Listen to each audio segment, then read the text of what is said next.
Okay, our final speaker of this session is Laura Huseby from UA, who's going to tell us about hazes through laboratory experiments. Okay, so all right, thank you. Time's there, take it away. All right, thank you. Can everyone hear me okay? Yes. Great, all right. Thank you for the introduction and thank you to the SOC for having me. So I'm actually really happy to report to you guys today that we've completed some laboratory experiments regarding UV irradiation of sub-Neptune water world exoplanet hazes. So first, let's get right into it with a brief introduction of what are water worlds. So the plot on the right from Luke and Palais 2022 that we've kind of seen throughout this week in the mass radius space, there's a line here of confirmed exoplanets that have like an Earth-like bulk composition. And in orange here, I've highlighted a 50% water composition. And so this suggests that some of these confirmed exoplanets could have a very high water content. And they're also orbit very close to M-dwarf stars. So they're close enough to the star that they actually are temperate and have water vapor in the atmosphere or surface liquid water. And so it's an active area of research, including laboratory studies, because we can't physically visit these worlds, how stellar irradiation, and more specifically flaring events, actually affect the atmospheric composition and chemistry of these worlds. Now, a brief introduction on M-dwarf flares. So all stars that we've seen throughout this week and history of ever produce a background energy flux towards the planets orbiting them. And so flares increase the incoming radiation for close-in orbiting planets. And an example here is from Davenport et al. 2020 of GJ1243, a test light curve over 52 days of observations. And everything highlighted in orange here is a flaring event. And so these M-dwarf stars produce many flares not only over time periods, but also different magnitudes and energy space. And so we want to better understand how these planets respond. And so these temperate sub-Neptune water world exoplanets that orbit close to their M-dwarf star can be significantly affected by stellar flaring events. And these stellar flares, more importantly, trigger photochemistry, which can affect the habitability both good, triggering prebiotic chemistry, biogenesis, and maybe the origin of life, or bad, chemical disequilibrium, water loss, and atmospheric escape as seen on the left. And so I have a representative cartoon of a 3-planet system orbiting an M-dwarf star with our water world right here in the middle. And so throughout the system evolution, we have many different mechanisms of photoevaporation, photochemistry, atmospheric escape, and just large dissociation. And so throughout this evolution, we see that these closer-in planets start to lose most of their atmospheres. However, one of the hypotheses that we wanted to test is what if these water world planets had hazes? So I introduced to you know thy star, know thy planet, know thy haze. And so these space-based and ground-based observations have shown that these cooler sub-Neptune exoplanets contain clouds and hazes in their atmospheres. As a lot of you observers know, they create tricky observations because they cause this flat spectra and dampen features in the IR transmission. And the formation and growth of these hazes is not well understood yet. And there's a brief cartoon that I wanted to walk you through. So here we have a lot of energetic particles and sunlight, which hits our actual atmosphere. And in this case, this is a cartoon of a methane-like haze. And so what it does is these molecules start to dissociate and ionize and recombine, forming low-mass organic components. And so these low-mass organic components then do the exact same thing, start to dissociate, ionize, and recombine into more complex organics. And this is kind of an iterative process. And so they grow until they become suspended in the atmosphere, and they create our organic haze. Now going back to our representative system, but we now introduce a haze into the middle atmosphere of this water world. And so throughout the system evolution of this dissociation, we find that the haze prevents that full loss of the water world atmosphere. So since these hazes of our organic material, they have a higher mean molecular weight, so they're less likely to actually escape into the atmosphere, in addition of preventing the energy from reaching into the lower atmosphere and surface and completely wiping away this lower atmosphere water world haze. But therefore, we need to understand how these hazes actually react to the stellar activity to find out that is this something that actually may be realistic. So our work focuses on simulating flaring energy in the lab onto hazes similar to water world atmospheres to determine how they respond. So in this work, our experiment covers wavelength ranges seen at HST, JWST, and the upcoming Habitable Worlds mission wavelength ranges by actually creating laboratory-made hazes, bombarding these films with UV light, and looking at their spectral features and reflectance pre and post irradiation to really start to answer the question of how does stellar flaring affect water world exoplanet hazes, and begin to assess if water worlds would be able to retain their atmospheres after a multitude of flaring events. So a lot of these experiments have been done over the past 40 years and are really important for getting optical constants and other various conclusions in the field. And so we can't sample these hazes physically, once again, and so we need these lab hazes so we can test these as a proxy. And so our work was guided by 1,000 times solar metallicity chemical equilibrium calculations, and their volume mixing ratios are seen here on the left. And I wanted to point you to our minor carbon source. So we have two different samples. One is going to be 5% methane as that kind of last part in the pie chart, and 5% carbon monoxide is the second sample.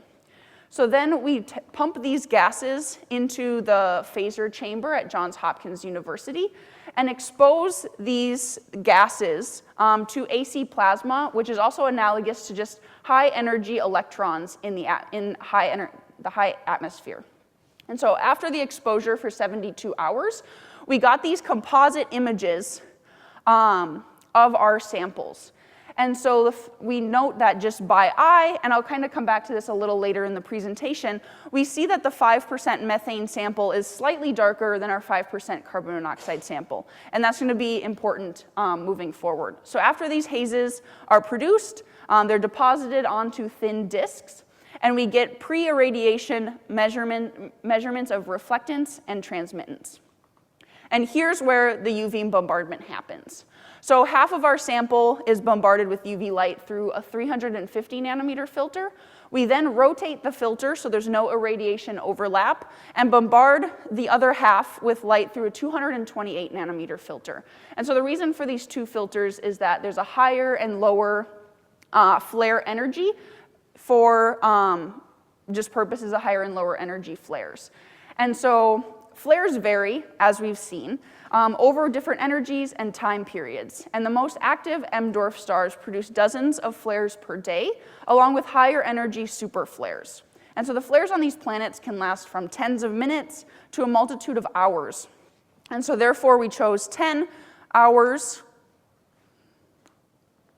as an approximation given the variance of flare energies, timescales, as well as our laboratory capabilities. We then took post-irradiation reflectance transmittance measurements and then actually directly measured the molecular changes and haze reflectivity. So moving to our transmittance spectra, we have an enlarged spectrum between approximately 3 to 9 microns, which highlights the MIRI, near-spec, and near-cam wavelengths. And so in black, we have our pre-irradiation spectrum. In blue, we have our post-irradiation spectrum over the 350 nanometer filter. And in red, we have the post-irradiation over the 228 nanometer filter. And I wanted to highlight some of the changes that we see. So we see this very large OH-NH stretch. And really cool is we see a pre-irradiation OCO stretch indicative of carbon dioxide, but we don't actually see that post-irradiation. And we see some fairly large changes between kind of 6 and 8 microns for a wavelength-dependent 3 to 12% change across our irradiation period. Now looking at the 5% CO sample, we see a baseline corrected smaller changes, and more importantly, we don't see this large OH stretch. We do see these OCO stretches in the post-irradiation where we didn't before, but a much smaller actual wavelength change. And we think that there's more spectral features seen in this methane sample just because, going back to our composite images, our CO sample was actually just less robust and less material to actually interact with the UV light.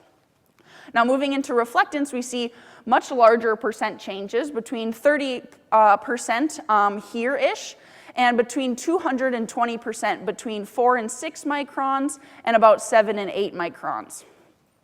And so in our CO sample, we see a drastically different change. So only between 2 and 7% wavelength dependent change, and more importantly, between 5 and 7 microns, this is a completely different spectra. And so some of our conclusions is that these hazes that we can see, at least spectrally, are compositionally different, not only between the hazes, but also between pre and post irradiation.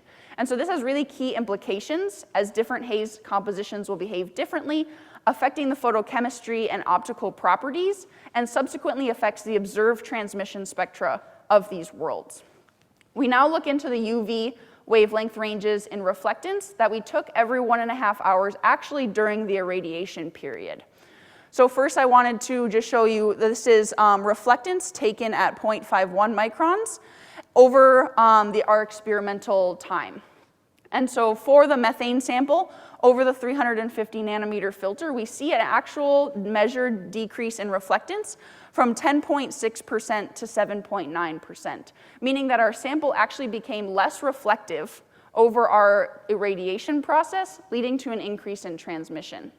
And so we move to the 228 nanometer filter, and we see a very similar trend, only it's a little bit stronger. So now we have 10.6 to 7.2% reflective.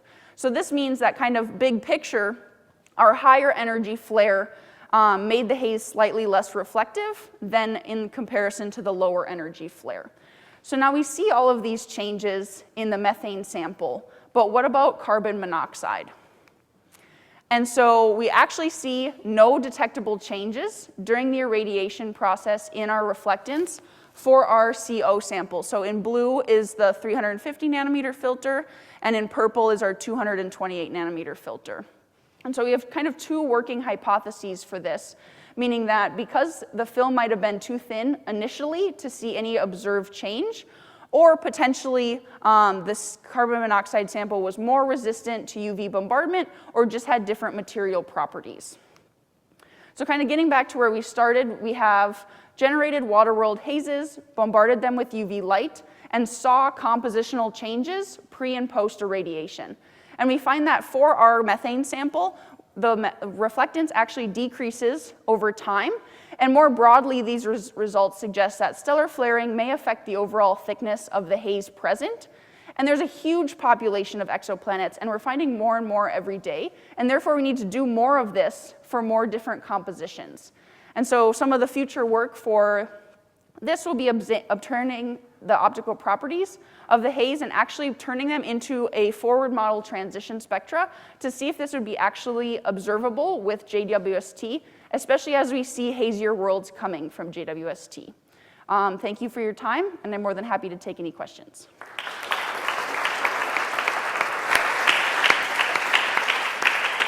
Thank you very much. Questions?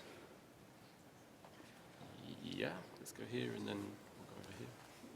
That was a really nice talk, Larry, and the laboratory experiments are super important, so keep doing them. Thank you. You actually say that the measured reflectance from the methane decreases slightly over time, but looking at the graphs, it actually looks like it decreases like almost immediately and then levels out. Am I just misinterpreting those? Yeah, so we're not 100% sure because there's also a little bit of instrument jitter. So we're more looking at kind of pre and post because it does kind of vary along the way. We did find it was really interesting that, especially for this one, it was almost immediate, whereas this one was a lot more gradual. But we don't really have a conclusion for that just because we do have that added instrument jitter that we can't really take out of our conclusions. Thanks. Mm-hmm. Hi, Lori. Great talk. This is such exciting work. There's so many different avenues that you could take next. So I'm wondering what is next for you. You could vary like the irradiation duty cycle or the time or the energy or so many other things. So what's next? Yeah, absolutely. Great question. So I'm really interested in kind of transitioning from water worlds into more of a hydrogen-dominated atmosphere. So currently the plans is to make more hazes, not with CO, but with a lot more methane, because it seems like those have higher production rates, so we can actually see those changes in UV irradiation, but more hydrogen-dominated rather than water-dominated atmospheres. Okay, any other questions? Yeah, one quick one from Park. Sorry.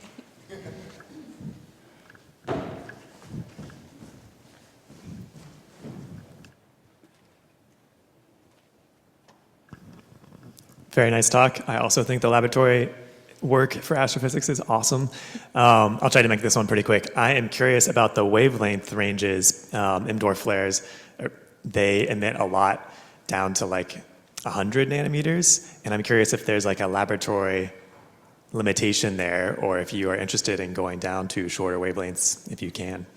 Yeah, great question. I'd love to go down to shorter wavelengths, although we were kind of working with what's kind of commercially available in the lab. So as much as I would love to go down to a shorter wavelength, kind of higher flare energies that we can actually simulate in the lab, I think right now the current limitation is just obviously like a budget, as well as just what's commercially available for like deuterium lamps. Okay, let's thank Laurie and all of our speakers from this session.